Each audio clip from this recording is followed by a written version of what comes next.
नमस्कार दोस्तों, स्वागत है आप सभी का पाथफाइंडर पर। हाल ही में भारत के जो रक्षा मंत्री हैं श्री राजनाथ सिंह, वो यूके के दौरे पर गए थे।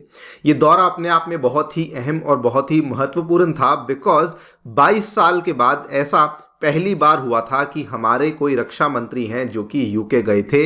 इसके पहले जो आखिरी बार हमारे रक्षा मंत्री यूके के दौरे पर गए थे वो बात है सन 2002 की, जब उस समय अटल बिहारी वाजपेयी जी की गवर्नमेंट में से जॉर्ज फर्नांडिस यूके के दौरे पर गए थे। और उसके बाद आज हम देख रहे हैं कि राजनाथ सिंह जी के द्वारा ये वाला कदम लिया गया। आप देख पाएंगे ये वाला जो दौरा है ये अब कंक्लूड हो चुका है। इसके अंदर कुछ कुछ डील्स हैं जो कि यहाँ पे साइन करी गई हैं, लेकिन इस दौरे में जो सबसे बड़ी डेवलपमेंट हमें देखने को मिली है, जो कि हमारी इंडियन नेवी के लिए एक बहुत ही बड़ी डेवलपमेंट है, वो ये है कि हम लोग भारत जो है वो काफ़ी लंबे टाइम से अपने वॉरशिप्स के लिए, अपने जो लड़ाकू जहाज़ हैं उनके लिए बेसिकली इलेक्ट्रिक प्रोपल्शन इंजन्स की तलाश में था। हम लोग अलग अलग देशों से इस चीज़ को लेकर बातचीत कर रहे थे और हम लोग इस चीज़ की तलाश में आज ही नहीं कई वर्षों से हैं। ऑलमोस्ट पिछले एक दशक से भारत कोशिश कर रहा था कि हमारे भी जो वॉरशिप्स हैं, जो हमारे एयरक्राफ्ट कैरियर्स हैं, उनके अंदर इलेक्ट्रिक प्रोपल्शन सिस्टम्स का इस्तेमाल किया जाए। और इसी चीज़ को लेकर यूके के साथ एक बहुत ही अहम डील यहाँ पे जो है उस पर प्रोग्रेस देखने को मिला है, बिकॉज यूके ने कहा है कि हम लोग भारत को ये वाले इलेक्ट्रिक प्रोपल्शन सिस्टम्स देने के लिए तैयार हैं। और इंडिया ने भी कहा है कि हम लोग इन सिस्टम्स को यूके से लेने के लिए भी तैयार हैं, बिकॉज यूके अगेन आज से ही नहीं, काफ़ी लंबे टाइम से इन सिस्टम्स को अपने वॉरशिप्स और अपने एयरक्राफ्ट कैरियर्स में इस्तेमाल करता आया है। ये खबर आप यहाँ पे देख पाएंगे, इंडियन एक्सप्रेस की एक्सक्लूसिव कवरेज है, जिसको कि 13 जनवरी को हमें इस खबर को देखने को मिला है। बात करेंगे इस पूरी डेवलपमेंट के बारे में। मोस्ट इंपॉर्टेंटली समझा जाएगा कि आखिरकार ये इलेक्ट्रिक प्रोपल्शन सिस्टम्स बेसिकली होते क्या हैं और जो कन्वेंशनल प्रोपल्शन सिस्टम्स हैं उसकी तुलना में दोनों में क्या फ़र्क होता है उसको भी समझा जाएगा। भारत को इससे क्या क्या फ़ायदे होंगे वो भी हम लोग चर्चा में लाने वाले हैं। आइए शुरू करते हैं दोस्तों मेरे साथ। मेरा नाम है अनिरुद्ध। यदि आप लोग हमें फॉलो करना चाहते हैं, हमारे लेक्चर्स के अपडेट्स को प्राप्त करना चाहते हैं, तो यहाँ पर दिए गए टेलीग्राम चैनल्स के माध्यम से ऐसा कर सकते हैं। ऑल्सो आगे बढ़ने से पहले आपको बताना चाहूँगा कि अनअकैडमी के ऑफलाइन कोचिंग सेंटर्स अब नई दिल्ली में, करोल बाग में और मुखर्जी नगर में दोस्तों आ चुके हैं, जहाँ पर कि अगर आप लोग 2025 या फिर 2026 की तैयारी कर रहे हैं तो आपको ऑफलाइन कोर्सेज अवेलेबल करवाए गए हैं, जिनके जो दाम हैं वो ऑफलाइन मार्केट में अगर आप तुलना करेंगे तो वहाँ के हिसाब से बहुत ही कम रखे गए हैं। ऑलमोस्ट 35% का आपको डायरेक्ट डिस्काउंट देखने को मिलेगा।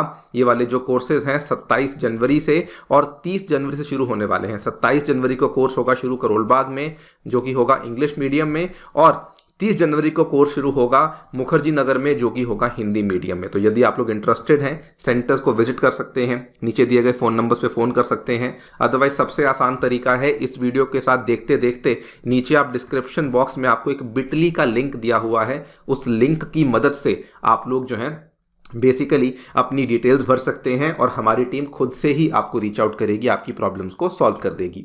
इसके अलावा दोस्तों प्रयागराज में भी सेंटर ओपन हो चुका है, जिसमें कि यूपी पीसीएस का एक्सक्लूसिव का फाउंडेशन प्रोग्राम भी अवेलेबल है apart from UPSC courses. Again कोई भी डाउट है, नीचे दिए गए बिटली लिंक को डेफिनेटली भरिए और उस टाइम पे आप लोग मेरा जो स्पेशल कोड है इसका इस्तेमाल कर सकते हैं। हमारी टीम आपको रीच आउट करेगी। ऑल राइट, सबसे पहले आपको बता दूं कि इस चीज़ के बारे में चर्चा यूके के साथ पिछले साल भी करी गई थी। अप्रैल 20, 2023 की आप लोग खबर देख पाएंगे, द हिंदू की ये वाली खबर है। उस समय यूके के जो सीडीएस हैं सर टोनी रैडकिन, ये नई दिल्ली आए थे और इनकी मुलाकात हुई थी Indian army chief general Manoj Pandey ji के साथ। इस पर्टिकुलर मीटिंग में भी बातचीत जो है इलेक्ट्रिक प्रोपल्शन को लेकर हुई थी और इंडिया ने उस टाइम पर भी कहा था कि हम लोग इंटरेस्टेड हैं आपसे ये वाली तकनीक लेने में। और अभी उस चीज को लेके बड़ा अपडेट देखने को मिला है when our defence minister himself went to UK. और एक बार फिर से यहाँ पे यूके के द्वारा ऑफर किया गया है और यूके के द्वारा जो स्टेटमेंट दिया गया है वो मैं आपके लिए पढ़ना चाहता हूँ। यूके ने कहा we have been on that journey for 20 years, मतलब कि उनको ये इलेक्ट्रिक प्रोपल्शन सिस्टम्स बनाने में और इनको परफेक्ट करने में 20 साल लग गए। सेकेंडली इन्होंने कहा the relationship that we have with India means that India does not have to go through a 20-year journey, मतलब कि भारत को भी अब 20 साल नहीं लगाने पड़ेंगे ये पर्टिकुलर इलेक्ट्रिक प्रोपल्शन सिस्टम वाली जर्नी को इनको दोबारा से फॉलो नहीं करना पड़ेगा।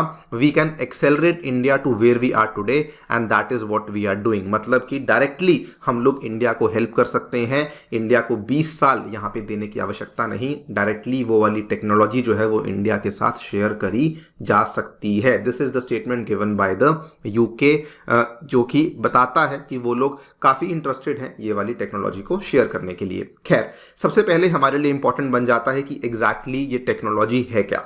देखिए, अगर बहुत ही सिंपल तरीके से आपको समझाने का प्रयास करूंगा, बहुत गहराई में नहीं जाएंगे। आमतौर पे क्या होता है, कोई भी मान लीजिए एक जहाज है जो कि पानी में चल रहा है, उसमें क्या होता है कि जहाज में दो तरह की चीज़ें होती हैं। एक तो आपको चाहिए इंजन, जिसकी मदद से आपका जहाज पानी में चल पाएगा, यानी कि जो प्रोपेलर वगैरह को पावर करने के लिए आपको इंजन चाहिए होता है। और दूसरा, जहाज के ऊपर भी आपको बिजली चाहिए होती है, बिकॉज कभी जहाज के ऊपर कुछ कमरे बने हुए हैं, कुछ नेविगेशन सिस्टम्स बने हुए हैं, कुछ कम्युनिकेशन सिस्टम्स बने हुए हैं। होता क्या है कि ये दो तरह की जो एनर्जी की रिक्वायरमेंट है किसी भी जहाज में, सो ऊपर वाली जो इलेक्ट्रिकल रिक्वायरमेंट्स होती हैं उनके लिए तो हम लोग जनरेटर्स का इस्तेमाल करते हैं, तो मतलब कि वहां पर इलेक्ट्रिकल एनर्जी का इस्तेमाल किया जाता है। लेकिन जो नीचे वाले आपके प्रोपेलर होते हैं उनको मैकेनिकल इंजीनियरिंग के माध्यम से, मैकेनिकल एनर्जी के माध्यम से यहाँ पे प्रोपेल किया जाता है, जहां पर कि या तो डीजल का इस्तेमाल किया जाता है, या फिर गैस का इस्तेमाल किया जाता है, या फिर दोस्तों स्टीम का इस्तेमाल किया जाता है। लेकिन इलेक्ट्रिक प्रोपल्शन सिस्टम में क्या होता है, उस केस में आप लोग जो है इन चीज़ों को एलिमिनेट कर देते हैं, डीजल, गैस या स्टीम का इस्तेमाल नहीं करते हैं। जिस तरीके से आप लोग जहाज की बाकी चीज़ों को पावर करते हैं जनरेटर्स के माध्यम से, इलेक्ट्रिकल एनर्जी के माध्यम से, उसी तरीके से आप लोग जहाज का जो मेन इंजन है उसको भी इलेक्ट्रिकल एनर्जी के साथ ही आप लोग प्रोपेल करते हैं। मैंने बहुत ही आपको एक बेसिक आइडिया दिया है, बहुत गहराई में जाना हमारे लिए बहुत सेंस नहीं बनाता, बिकॉज गहराई में यूपीएससी नहीं पूछता, लेकिन मोटी मोटी कहानी यही है। आप देख सकते हैं कन्वेंशनल डीजल इलेक्ट्रिक सिस्टम में क्या होता है, the ships propellers are driven by a diesel propulsion engine while the supply of electricity for other shipboard loads is transmitted via the generators। तो यहां पर एक ये और दूसरा ये वाला सिस्टम रहता है।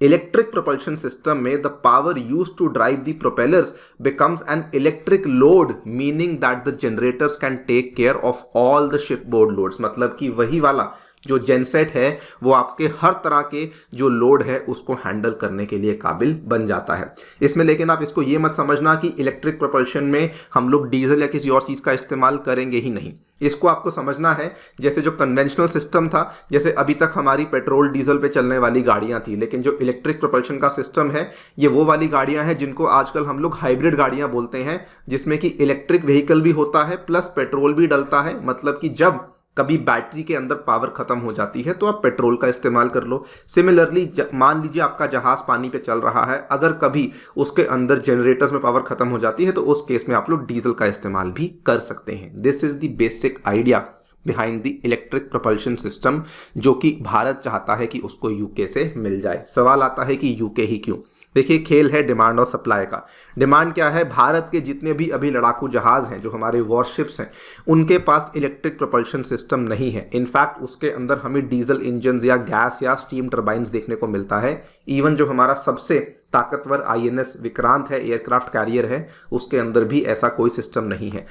बात करें यूके की, तो यूके के पास जो 2 एयरक्राफ्ट कैरियर्स हैं which are from the Queen Elizabeth class aircraft carriers, जिसमें कि 2 आते हैं बाय द वे। एक एचएमएस क्वीन एलिजाबेथ खुद आता है और दूसरा एचएमएस प्रिंस ऑफ वेल्स आता है। इन दोनों ही एयरक्राफ्ट कैरियर्स में इंटीग्रेटेड इलेक्ट्रिक प्रोपल्शन सिस्टम का इस्तेमाल किया गया है। मतलब कि दोनों तरह की चीज़ें, अगेन याद कीजिए, दोनों तरह की चीज़ें, मतलब कि जो आपका शिप का बाकी का लोड है और जो आपका प्रोपेलर्स हैं, उन दोनों ही चीज़ों को चलाने के लिए इलेक्ट्रिकल एनर्जी का इस्तेमाल किया जा रहा है। वहाँ पर आप लोग डीजल वगैरह का इस्तेमाल नहीं कर रहे हैं, इसीलिए यूके के साथ ये बातचीत करी गई है। यूके ने बताया है कि वंस इंडिया को ये टेक्नोलॉजी मिल जाती है तो इंडिया के जो बड़े बड़े जहाज़ हैं, जैसे कि हमारे डिस्ट्रॉयर्स हुए, जैसे कि हमारे एयरक्राफ्ट कैरियर्स हुए, उनके लिए ये वाली टेक्निक को इस्तेमाल किया जाएगा। छोटे मोटे जो फ्रिगेट्स वगैरह होते हैं या फिर जो कॉर्वेट्स वगैरह होते हैं, वहाँ पर शायद इनका इस्तेमाल नहीं किया जाएगा। और इसके फ़ायदे आप लोग सोच ही सकते हैं। फ़ायदे क्या होंगे? सबसे पहली बात तो अभी जो करंट सिस्टम होता है उसके अंदर बहुत बड़ा गियर बॉक्स होता है, लेकिन इस टेक्निक में गियर बॉक्स का इस्तेमाल नहीं। अगेन आप लोग अंदाज़ा लगा सकते हैं, जैसे आपने देखा होगा कि इलेक्ट्रिक व्हीकल्स में भी आजकल जो है गियर बॉक्स नहीं होती है, मोस्टली गाड़ियां ऑटोमेटिक होती हैं, तो वैसे ही इसमें भी वैसे ही होता है। सेकेंडली फाइनेंशियल बर्डन कम हो जाता है मेंटेनेंस रिपेयर का। उसके बाद बहुत जो आवाज़ आती है जहाज़ के पास, वो आवाज़ कम हो जाएगी similar to electric vehicle. Fuel efficiency बढ़ जाती है and most importantly marine pollution कितना कम हो जाएगा अगर आप लोग कन्वेंशनल जो डीजल का इस्तेमाल ना करते हुए इस पर्टिकुलर सिस्टम के ऊपर चले जाते हैं। तो ये सारे के सारे फायदे हैं जो कि हमें यहाँ पे देखने को मिल सकते हैं, राइट। सो देखते हैं कि आगे क्या होता है। जो भी नई डेवलपमेंट होगी आपके साथ हम लोग शेयर करेंगे। बाकी वीडियो कैसी लगी हमें कमेंट सेक्शन में डेफिनेटली बताना ना भूलिएगा। Before I and the session again remind करना चाहूंगा दोस्तों, इस लिंक पे जरूर जाइए। डेमो क्लासेस आपको यहाँ पे देखने को मिलेंगी हमारे सेंटर्स पे, 1-on-1 मेंटरशिप मिलेगी, free magazine, library, wifi access जैसी चीजें सब कुछ अवेलेबल करवाया गया है। Thank you so much for listening. Stay tuned and stay safe.